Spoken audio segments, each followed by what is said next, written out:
에스겔 32장까지 읽었습니다. 이 새벽에도 모든 어려움, 두려움을 물리치고 주 앞에 나온 여러분들에게 하나님이 크고 놀라운 은혜 베푸시기를 원합니다. 하나님이 우리를 통해서 기도하게 하시고 이 시대에 필요한 하나님의 사람으로 만드시고 인쳐주시기를 원합니다. 이사야를 통해, 예레미야를 통해, 에스겔, 다니엘을 통해서 일하신 하나님은 이 시대에도 하나님의 사람을 통해서 일하기를 원하십니다. 누군가는 하나님의 그 손에 붙잡혀서 에스겔과 같이 외치는 사람이 있어야 됩니다. 누군가는 에스더와 같이 죽음을 무릅쓰고 그곳에 달려가는 사람이 있어야 됩니다. 다니엘과 같이 사자굴에 들어갈지라도 곧 하나님의 사람을 증거할 수 있는 그 사람이 오늘도 하나님이 찾는 사람입니다. 그래서 하나님의 사람은 보호하시고 그 다음에 하나님의 사람을 핍박하고 하나님의 사람을 하나님의 사람 되지 못하게 하는 무리들은 하나님이 다 제거하시는 모습을 봅니다. 어제 29장부터 오늘 계속해서 읽은 말씀이 애굽에 대한 것입니다. 애굽은 하나님이 들어 쓰시기도 했지만 이제는 하나님이 교만을 보시고 재앙으로 징계하시겠다고 말씀합니다. 애굽을 들어 쓰신 것은 이스라엘 백성들이 기근 속에서 더 이상 거기에서 살지 못할 것 같으니까 하나님이 미리 요셉을 애굽에 보내서 준비를 시키는 거예요. 여러분, 하나님의 사람은 늘 준비를 시킵니다. 모세를 애굽에 가서 준비시켰듯이 요셉을 그보다 먼저 준비시켰어요. 그것도 하나님의 뜻이 어디에 있는지 알 수 없을 정도까지. 왜 형들에게 팔려가게 해요? 다른 사람도 아니고. 아무 잘못도 없이 왜 감옥에 갇히게 하냐고요. 우리는 하나님의 뜻을 잘 모르는데요. 하나님은 거기에 다 기획을 가지고 디자인해 놓으셨어요. 그래서 그 요셉 한 사람을 통해서 그 야곱의 가족 70명을 구원해냅니다. 애굽의 고센 땅이라고 하는 좋은 곳에 가서 살게 하잖아요. 애굽에 요셉을 아는 바로 왕 때까지고 바로 왕이 지나서 다른 바로 왕, 요셉을 알지 못하는 바로 왕이 나올 때부터 그때부터 이제 이스라엘은 야곱의 가족들은 엄청난 시련을, 어려움을, 고난을 당하게 됩니다. 그런 걸 누가 알았겠어요? 그러나 하나님은 거기에서 430여 년 동안 거하게 하시면서 큰 민족을 이루고 아브라함에게 약속한 큰 민족을 이루고 200만, 300만이 출애굽하게 됩니다. 모세를 미리 애굽의 왕궁에 가서 40년 동안 그렇게 모든 것을 속속들이 알게 하시고 그것만 가지고 안 되니까 모세 내면의 세계까지 완전히 뜯어 고쳐서 만드셔서 지도자로 영도자로 만드셔서 이끌어 가십니다. 여러분, 하나님의 섭리가 얼마나 묘한가 보세요. 그래서 하나님이 약속하신 가나안 땅으로 보내시는데 그냥 애굽에서 들어서 가나안 땅으로 갖다 놓는 게 아닙니다. 약속한 땅이지만 또 훈련을 시킵니다. 모세를 40년, 80년 동안 훈련을 시켰듯이 40년 동안 훈련을 시켜서 거기에 통과한 사람만 들여보내십니다. 이 세상이 광야와 같은 세상입니다. 여기에서 잘 통과해야 가나안 땅이라고 하는 현세 천국의 삶을 맛보는 것이고 영원 천국으로 이어지는 것입니다. 영성이 너무 중하고 귀한 것인데 그냥 한 귀로 듣고 흘려버려서 들을 때만 남아있지 다 끝나고 나면 이 영성적인 삶이 어디론지 다 가버리고 말고 그 다음부터는 그저 내 기분, 내 감정, 내 생각대로 살아요. 이거는 하나님께서 기뻐하는 삶이 아닙니다. 오늘도 하나님은 무엇라고 말씀하실까? 하나님의 계획을 우리가 잘 모르지만 항상 기뻐하고 쉬지 말고 기도하며 범사에 감사하는 것이 이게 하나님의 뜻일진데, 그러면 오늘도 그 하나님의 삶에 복종하며 엎드려서 순종하며 가면은 하나님의 뜻을 이룰 수 있다. 이게 그리스도인입니다. 이게 내 마음에 안 든다고 그거 다 쳐버리고 그러는 게 아닙니다. 만일 요셉이 그랬다면은 그의 꿈을 이루지 못했을 겁니다. 모세가 그랬다고 한다면 그의 꿈이 이루어지지 않았을 겁니다. 하나님이 우리를 향해서 반드시 하고자 하시는 일이 있는데 그냥은 안 이루십니다.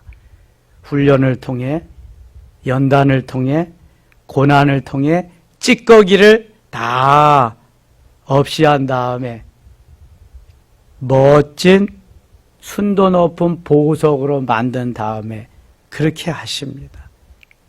그래서 애굽을 다 사용하신 다음에 이제 바벨론으로 하여금 멸망시키겠다고 하시는 심판의 말씀이 우리가 읽은 말씀 속에 다 나오는 거예요. 잘 살고 강한 나라 뭐 부러울 거 하나도 없어요. 권력이 있고 잘 나가고 부자로 사는 사람 부러울 거 하나도 없어요. 하나님이 마지막 때에는요 다 심판하시고 남겨두는 사람이 있는데 하나님의 사람만 남겨놓으십니다. 하나님의 사람. 이 소망이 있기에 오늘도 어려움 속에 달려가는 거예요. 그렇지 않으면 우리는 다 주저앉습니다. 살 수가 없어요. 30장도 보세요. 또 여호와의 말씀이 내게 임하여 이르시되 하나님의 사람에게 하나님은 수시로 말씀합니다. 성경을 읽으면서 말씀하시고 기도하며 말씀하시고 찬양 가운데 말씀하시고 삶 가운데 말씀하시고 하나님의 말씀하심 속에서 이 말씀이 진정 귀중한 거예요. 내 생각이 중요한 게 아닙니다. 그리고 항상 내 마음은 열린 마음이 되어야 되고요. 옥토가 되어야 되지. 길가나 돌짝밭이나 가시밭은 아무리 많이 갖다가 뿌려도 헛수고 헛일이에요. 옥토가 되지 아니하면 세상 없는 것을 갖다 뿌려도 소용이 없어요. 그것은. 2절입니다. 인자야 너는 예언하여 이르라. 주 여호와께서 이와 같이 말씀하시되 너희는 통곡하며 이르기를 슬프다 이 날이여 하라. 심판의 날이 왔으니까 슬프다 이 날이여 그렇게 하라는. 그 날이 가깝도다. 여호와의 날이 가깝도다. 구름의 날일 것이요 여러 나라들의 때이리로다. 이 여호와의 날, 심판의 날은 반드시 옵니다. 에스겔이나 다니엘은 신약의 요한계시록과 아주 흡사한 책입니다. 영적인 세계를, 특별히 에스겔은 종교적인 것을 다루었다면 다니엘은 정치적인 면을 다루고 있습니다. 악한 세력과는 부단히 싸워서 이길 수 있어야 된다고 하는 거죠. 그날이 가까웠다. 그게 여호와의 날이에요. 여호와의 날은 심판의 날입니다. 세상 사람들은 두려워하는 날이지만 우리 하나님의 자녀들에게는 너무나 기다리던 날.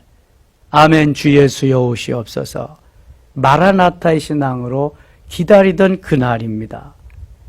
하나님이 우리를 그날을 위해서 훈련하고 준비하고 연단하면서 고난을 통해 만들어서 찌꺼기를 내려놓고 순도 높은 그리스도인으로 만들어가는 신부단장하는 시기입니다. 지금이 신부단장, 신랑 되시는 주님과 결혼식장에서 만나게 하시려고 얼마나 귀중한지 몰라요.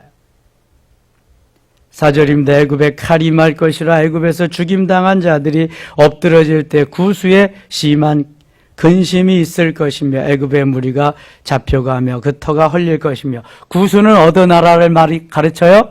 구수, 에티오피아, 에티오피아. 일찍이 그리스도를 영접한 나라입니다. 구수와 룻과 붓과 모든 섞인 백성과 애굽과 및 동맹한 땅의 백성들이 그들과 함께 칼에 엎드려지리라. 애굽과 동맹한 자들도 다 칼에 엎드려지리라. 6절 같이 읽을게요. 여호와께서 이같이 말씀하셨느니라. 애굽을 붙들어주는 자도 엎드러질 것이요 애굽의 교만한 권세도 낮아질 것이라. 빅돌에서부터 수에네까지 무리가 그 가운데에서 칼에 엎드려지리라. 주 여호와의 말씀이니라. 애굽을 도와주고 애굽과 함께한 나라도 다 하나님이 없이 하리라. 황폐한 나라들 같이 그들과 황폐할 것이며 사막이 된 성읍들 같이 그 성읍들도 사막이 될 것이라. 동조한 사람들까지도 심판하리라. 그렇게 말씀합니다. 내가 애굽에 불을 일으키니 그 모든 돕는 자를 멸할 때 그들이 나를 여호와인 줄 알리라. 그때야 하나님이 하셨구나. 살아계신 하나님. 10절입니다. 주 여호와께서 이같이 말씀하셨느니라. 내가 또 바벨론과 느부갓네살 왕의 손으로 애굽의 무리들을 끊으리니 느부갓네살로 하여금 바벨론으로 하여금 애굽을 치시리라. 그가 여러 나라 가운데 강포한 자기 군대를 거느리고 와서 그 땅을 멸망시킬 때 칼을 빼어 애굽을 쳐서 죽임당한 자로 땅에 가득하게 하리라. 내가 그 모든 강을 마르게 하고 그 땅을 악인의 손에 팔겠으며 타국 사람의 손으로 그 땅과 그 가운데 있는 모든 것을 황폐하게 하리라. 나 여호와의 말이니라. 하나님이 황폐하게 하면 다시 누가 비옥하게 할 수가 없지요. 주 여호와께서 이같이 말씀하셨느니라. 내가 그 우상들을 없애며 신상들을 높 가운데에서 부수며 애굽 땅에서 왕이 다시 나지 못하게 하고 그 땅에 두려움이 있게 하리라. 애굽의 왕은 처음부터 끝까지 바로입니다. 바로 왕. 애굽은 그냥 나자마자 바로 왕이에요. 바로니까 바로 왕, 파라오. 애굽은 요셉의 때나 모세의 때나 계속 이름이 바로, 애굽의 왕을 말할 때 바로라고 그래요. 블레셋의 왕을 말할 때 아비멜렉이라고 이렇게 말하고, 통상적으로. 일본은 천황이라고 그러죠. 천황. 아유, 얼마나 그 무시무시한 말이지만, 천황. 하나님이 계시는데, 일본의 왕이 그냥 다 다스리는 천황. 22절 가겠습니다. 22절. 그러므로 주 여호와께서 이같이 말씀하셨느니라. 내가 애굽의 바로 왕을 대적하여 두 팔과 선한 팔과 이미 꺾인 팔을 꺾어서 칼이 그 손에서 떨어지게 하고 애굽 사람을 문나라 가운데로 흩으며 뭇백성 가운데로 해칠지라. 아주 확실하게 다 흩어버리고 없애버리라. 내가 바벨론 왕의 팔을 견고하게 하고 내 칼을 그 손에 넘겨주리니와 내가 바로의 팔을 꺾으리니 그가 바벨론 왕 앞에서 고통하기를 죽게 상한 자의 고통하듯 하리라. 죽게 상한 자의 고통하듯. 죽을 그러한 지경까지 가는 자같이 고통 중에 임하게 하리라. 그런 거죠. 25절. 내가 바벨론 왕의 팔은 들어주고 바로의 팔은 내려뜨릴 것이라. 내가 내 칼을 바벨론 왕의 손에 넘기고 그를 들어 애굽 땅을 치게 하리니 내가 여호와인 줄을 그들이 알리라. 하나님은 나중에 바벨론도 다 멸망시키십니다. 하나님의 사람들이 하나님의 사람들 되게 하시려고 역사는 펼쳐지고 있다는 것입니다. 내가 애굽 사람을 나라들 가운데로 흩으며 백성들 가운데 해치리니 내가 여호와인 줄을 그들이 알리라. 31장 가겠습니다. 31장 10절입니다. 10절. 그러므로 주 여호와께서 이같이 말씀하셨느니라. 그가 키가 크고 꼭대기가 구름에 닿아서 높이 솟아났으므로 마음이 교만하였은즉. 멸망의 원인은 교만하기 때문에 그렇습니다. 하나님을 하나님으로 인정하고 하나님이 나를 이렇게 해주셨다라고 하는 사람은 멸망하지 않습니다. 그런데 내가 하나님의 위치에 하나님의 자리에 올라가게 될 때에 하나님께서 멸망시키는 거죠. 하나님을 알지 못하는 백성들은 하나님을 인정하지 않습니다. 그래서 멸망하는 거예요. 하나님의 백성들은 혹시 범죄하고 잘못했다고 그래도 하나님을 인정하기 때문에 회개합니다. 돌이키는 것입니다. 왜 탕자가 아버지의 기쁨을 줍니까? 자기의 재산 다 가지고 나가서 몹쓸 짓 다 했지만 다시 회개하고 돌아왔기 때문에 이게 하나님의 사랑입니다. 사랑. 하나님이 이런 걸 원하시는 거예요. 이런 걸. 출세하고 성공하는 거 좋지요. 부자 되는 거 너무 좋지요. 권력이 있는 거 얼마나 좋아요.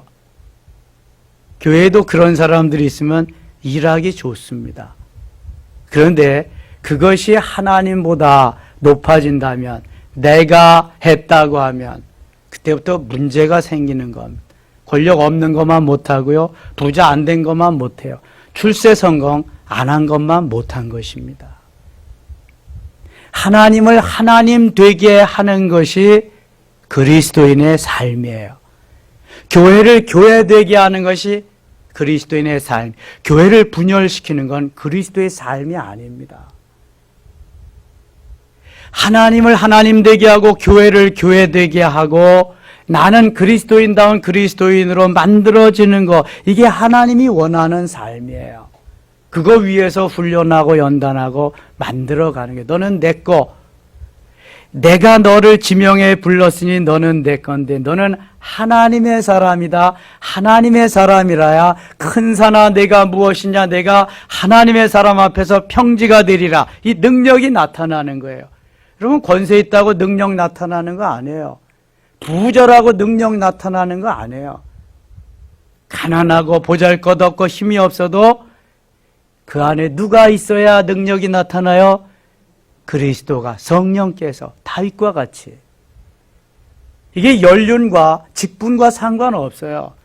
내 안에 과연 주님이 일하고 계시냐, 성령께서 역사하고 계시냐, 내 생각대로가 아닌 정말 주님이 내 속에 와서 뜨거운 마음으로 역사하실 그때 말이죠. 11절 보세요. 내가 여러 나라의 능한 자의 손에 넘겨줄지라 그의 임의로 대우할 것은 내가 그의 악으로 말미암아 쫓아내어. 악으로 말미암아, 하나님이 계시지 않고 사단이 역사하는 그거, 그래서 내가 다 쫓아내버리겠다. 32장입니다. 애굽을 악어로 비유해서 말씀, 12째 달 초하루에 여호와의 말씀이 내게 임하여 이르니라. 인자야, 너는 애굽의 바로 왕에 대하여 슬픈 노래를 불러 그에게 이르라. 너를 여러 나라에서 사자로 생각하였다니 실상은 바다 가운데의 큰 악어라. 바다 가운데의 악어다. 강에서 뛰어 일어나 발로 물을 휘저 그 강을 더럽혔도다. 뭐 악어에게 대항할 그러한 세력이 없잖아요. 주 여호와께서 이같이 말씀하셨느니라. 내가 많은 백성의 무리를 거느리고 그 그물을 내 위에 치고 그 그물로 너를 끌어오리로다. 그러나 그물로 다 끌어올려서 가만두지 않겠다. 내가 너를 물에 버리며 도들에 던져 공중의 새들이 내 위에 앉게 할 것이며 온 땅의 짐승이 너를 먹어 배부르게 하리로다. 5절 6절 같이 읽어요. 내가 내 살점을 여러 산에 두며 내 시체를 여러 골짜기에 채울 것임이며 내 피로 내 헤엄치는 땅에 둘 산에 미치게 하며 그 모든 개천을 채우리로다. 비참하게 만들겠다는 거야, 하나님께서. 하나님의 말씀을 따라 순종하지 않은 그러한 족속들, 그러한 민족들, 그러한 세력들을 하나님이 다 심판하시리라는 말씀이죠. 9절 봅니다. 내가 내 패망의 소문이 여러 나라 곧 내가 알지 못하는 나라들에 이르게 할 때에 많은 백성이 마음을 번뇌하게 할 것이며, 저 나라도 저렇게 된다. 우리는 어떻게 될 것인가. 번뇌하게 된다. 10절 말씀 읽고 마치겠습니다. 10절. 내가 그 많은 백성을 너로 말미암아 놀라게 할 것이며 내가 내 칼이 그들의 왕 앞에서 춤추게 할 때 그 왕이 너로 말미암아 심히 두려워할 것이며 내가 엎드러지는 날에 그들이 각각 자기 생명을 위하여 무시로 떨리로다. 아멘. 야, 저 강한 나라, 저 애굽이 저렇게 멸망한, 저렇게 어려움을 당하는구나. 우리는 어떻게 될까? 그렇다는 거예요. 여러분, 이제 조금만 시간이 지나면 하나님이 심은 대로 거두게 하시면서 행한 대로 갚아주십니다. 하나님의 자녀들은 엄청난 영광의 자리에 앉을 것이며 그렇지 못한 백성은 슬피 울며 이를 갈미 있을 것입니다. 마태복음 25장에 5달란트, 2달란트 받은 사람은 칭찬받고 1달란트 받은 사람은 슬피 울며 이를 갈미 있는 그러한 똑같은 경우가 나타날 겁니다. 힘을 내세요. 머지않았습니다. 소망을 가지세요. 하나님께서 우리를 분명히 멋지게 아름답게 세우시고 높이시고 은혜 베푸실 줄 믿습니다. 하나님 아버지 고맙습니다. 오늘도 소망 중에 달려가게 하시고 하나님 이 비상시국에 우리도 비상의 구국 기도회를 하게 하시니 고맙습니다. 교회가 살아야 나라가 삽니다. 하나님이 도와주셔야 이 백성이 삽니다. 하나님 도와주시옵소서. 저 큰 애굽을 멸망하리라. 애굽을 멸망시키는 바벨론도 멸망시키리라. 하나님의 주권하에 있습니다. 믿음이 더 강하게 하시고 다윗과 같은 믿음, 근사나 내가 무엇이냐, 내가 하나님의 사람 앞에서 평지가 되리라 외치며 선포하며 이 하루도 승리하게 하시고 하나님 오늘도 우리 섬김 가족들 지키셔서 확진자 만나지 않게 하시며 직장에 나갈 때, 사업장에 갈 때, 학교에 갈 때, 모든 일상생활할 때 지키소서. 구름기둥 불기둥으로 인도하시고 불말불병거로 지키소서. 하늘의 천군 천사 보내주시옵소서. 우리가 기도할 때 하나님 응답하시고 큰 은혜 내려 주시옵소서. 예수님 이름으로 기도드리옵나이다. 아멘.